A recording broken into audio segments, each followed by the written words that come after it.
Xin chào các bạn, mình sẽ giới thiệu với các bạn về Rotor của máy hàn BOSCH GBH2-26 DEWALT. Và đây là cái Rotor chúng ta. Ngoài này sẽ có thương hiệu BOSCH trên đây và cái logo BOSCH. Và sau đây chúng ta sẽ có tem của nó. Trên tem nó sẽ có thương hiệu BOSCH, mã của nó là 1619P00349 và được sản xuất tại Trung Quốc và China. Và mình sẽ mở cái gò lại cho bạn xem cái Rotor chính hãng của chúng ta như thế nào. Đây là cái Rotor chính hãng của máy HOàNG BOSCH GBH2-26 DEWALT, máy khoan 3 chức năng. Và bạn xem như đây, phần mở đầu của nó nè, đầu nguyên chất 100% nên nó sẽ tối ưu được cái công suất của cái máy chúng ta. Và phụ ngoài là một cái lọc kia để giúp nó chống được oxy hóa từ môi trường bên ngoài.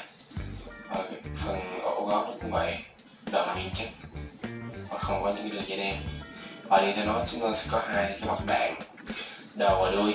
Thì mặt đạn đây phân loại giữa sẽ bằng cao su, thì khi mà bạn hoạt động liên tục nó sẽ không có tỏa nhiệt nhiều, mà chúng ta là không có nóng.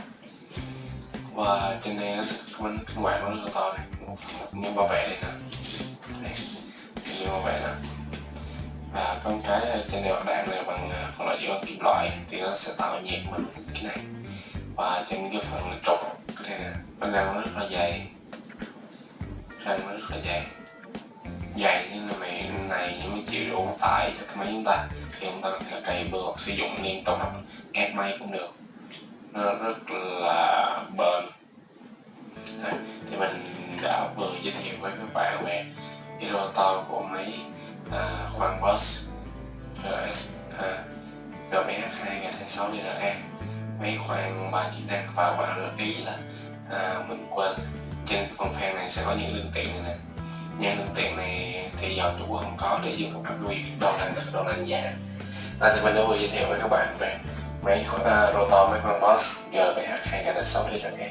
Cảm ơn các bạn đã xem video. Nếu bạn thích hãy subscribe nhé, là kênh của mình. Cảm ơn các bạn, xin chào các bạn.